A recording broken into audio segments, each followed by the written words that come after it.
สวัสดีครับผู้ฟังทุกท่านครับพบกับรายการรักสิ่งแวดล้อมทางสวทแพร่ FM 91เมกะเฮิรตซ์ครับเช้าวันพุธที่8ตุลาคม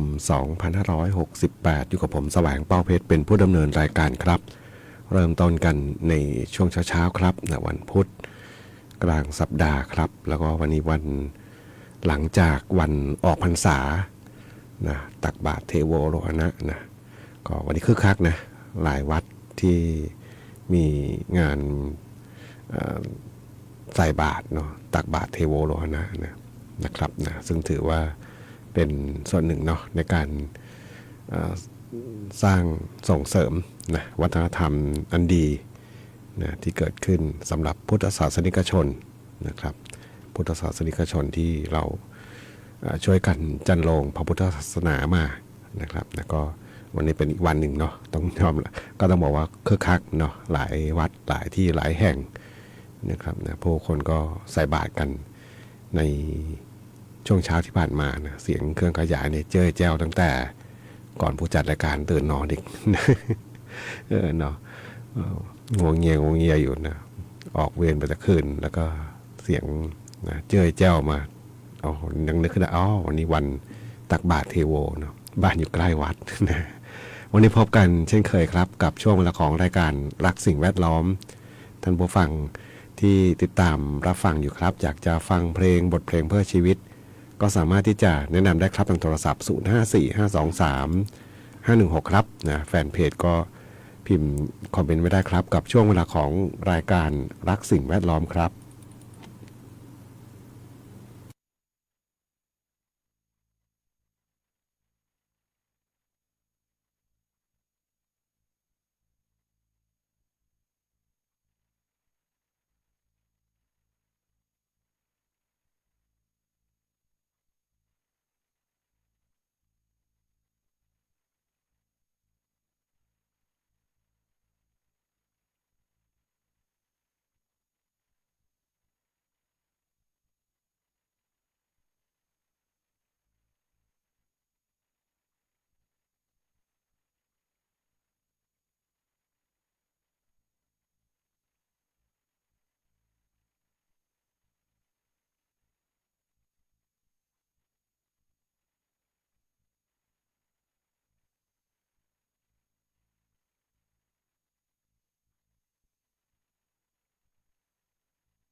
กับบทเพลงที่ได้รับฟังจบลงไปครับนะสำหรับงานเพลงของวงคาราบาวนะงานเพลงนี้คือลาวเดินดินนะท่านผู้ฟังถามถึงเข้ามาครับนะคุณเกษตรนะครับนะเจ้าเก่าเจ้าเดิมเนาะทักทายมาแล้วบอกเมื่อเช้าก็ได้มีโอกาส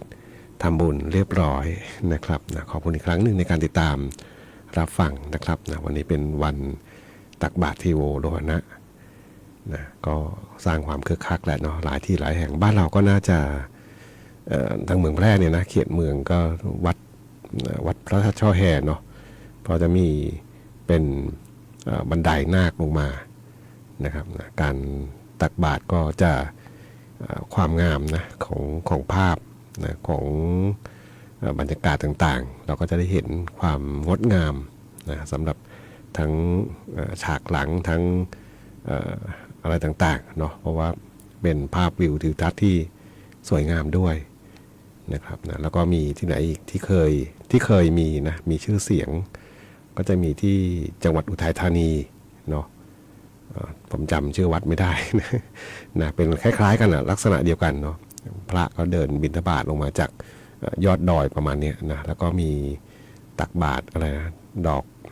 อะไรเขาเรียกดอกออกพรรษาใช่ไหมถ้าจำไม่ผิดนะที่วัดพระพุทธบาทสระบุรีนะนะแล้วก็โน่นเลยที่หนึ่งก็เป็น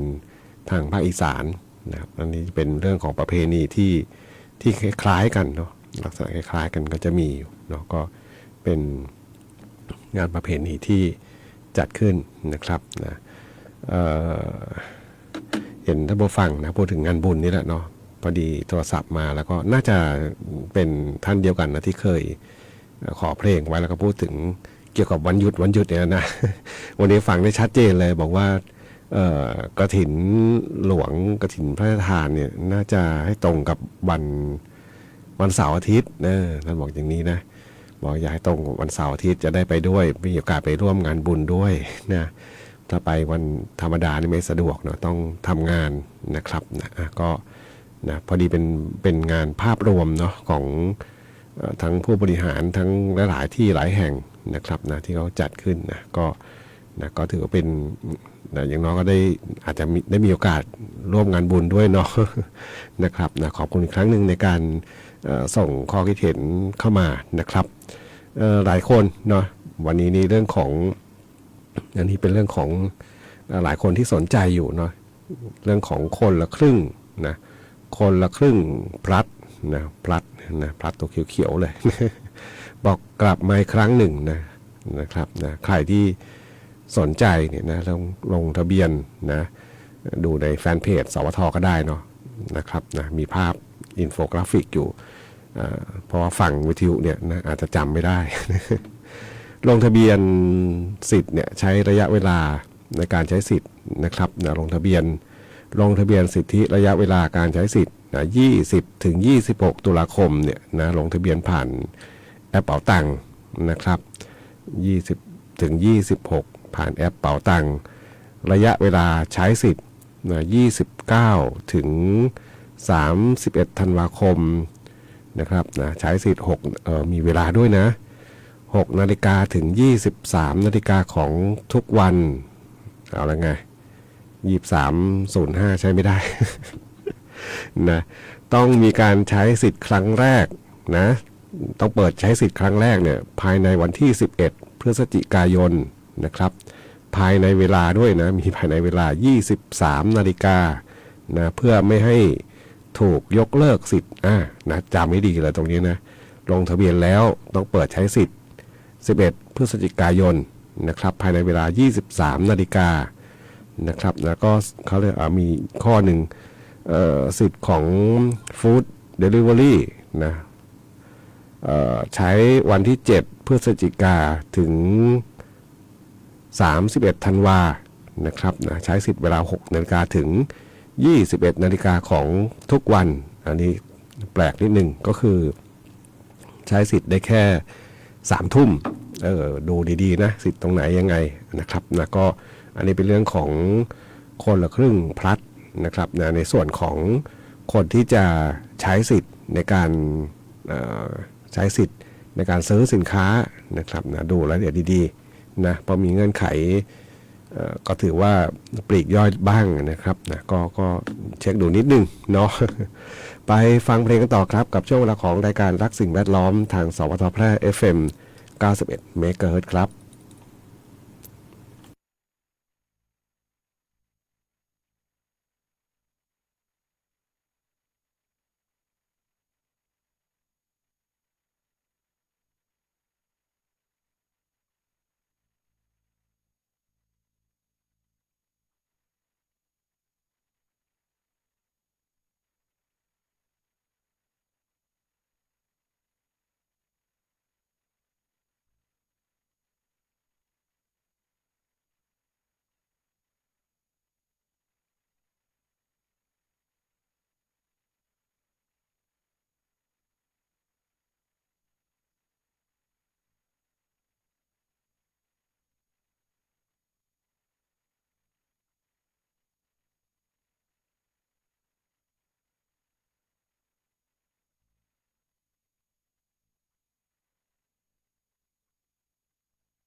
9 นาฬิกา 47 นาทีครับกับช่วงเวลาของรายการรักสิ่งแวดล้อมทางสวทแพร่ FM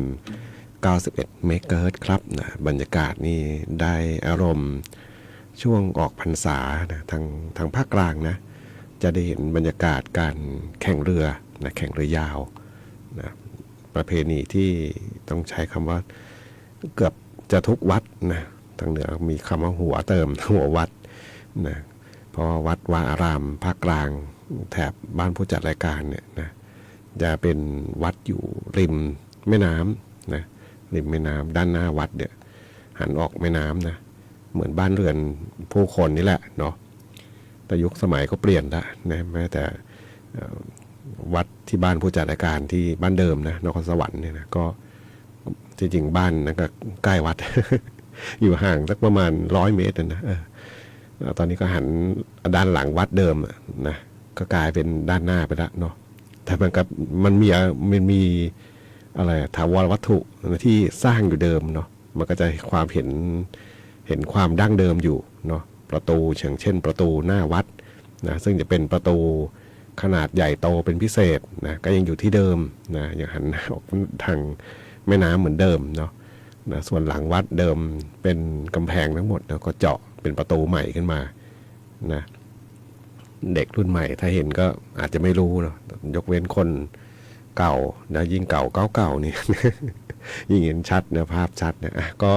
บรรยากาศนะแล้วก็ภาคเหนือเราจะมีที่จังหวัดน่านนะที่จังหวัดน่านที่ดูเหมือนจะ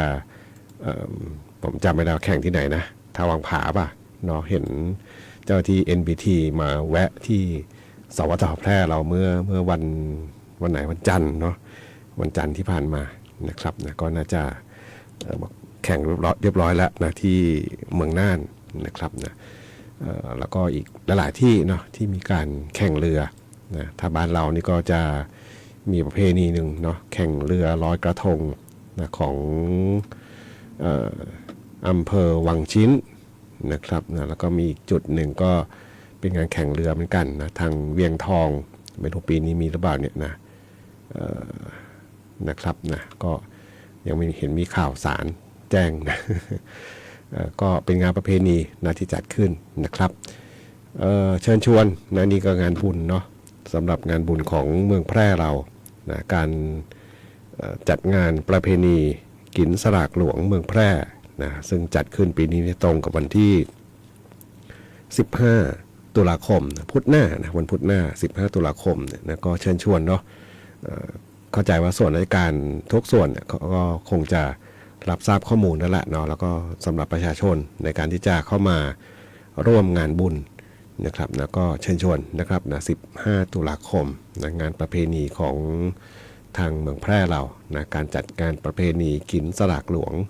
เมืองแพร่นะครับนะจัดเป็นประจำทุกปีนะครับในจัดขึ้นแล้วก็ช่วงนี้ดีต้องบอกงานบุญคึกคักเนาะนะกฐินนะตามวัดวารามต่างๆก็จะเริ่มนะใช้คำว่าเริ่มนะหลังจากออกพรรษาไปก็จะเริ่มมีกฐินต่างๆนะที่ไปทอดกฐินตามวัดวารามต่างๆนะครับนะก็ถือว่าเป็นช่วงงานบุญนะช่วงหลังออกพรรษาครับไปฟังเพลงกันต่อครับกับช่วงเวลาของรายการรักสิ่งแวดล้อมทางสวทแพร่ FM 91 เมกะเฮิรตซ์ครับ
9:54 นาทีครับกับช่วงเวลาของรายการรักสิ่งแวดล้อมทางสวทแพร่ FM 91 เมกะเฮิรตซ์ครับนะเพลงที่ได้รับฟังจบลงไปครับนะสำหรับเพลงเสียงขับร้องของคุณอ้อมไม้เมืองนะกับบทเพลงดอกไม้แห้งกับความทรงจ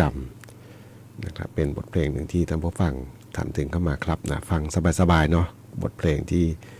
ได้รับฟังจบลงไปครับแล้วก็เชื่อว่าหลายคนเนาะการทำงานต่างๆนะช่วงโดยเฉพาะใกล้สิ้นปีเนี่ยนะมันเป็นเขาว่ามันเป็นห่วงเวลาที่หลายคนมีความสุขเนาะความสุขกับสภาพอากาศสิ่งแวดล้อมที่ถือว่าดีนะหลังก่อนสิ้นสุดฤดูฝนเนี่ยนะก็จะมีความชื้นความเย็นเข้ามามีมาท่านผู้ฟังที่ถามถึงเพลงนี้นะบอกว่าที่บ้านมีฝน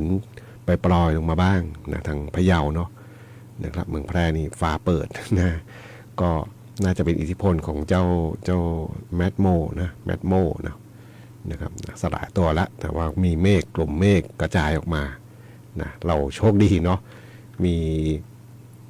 มีอากาศมีความกดอากาศสูงลงมาช่วยกระจายพายุไปผมว่าเท่าไหร่นะ3 ลูกใช่ไหมเนาะที่ถูกความกดอากาศสูงกดลงมาแล้วก็ทำให้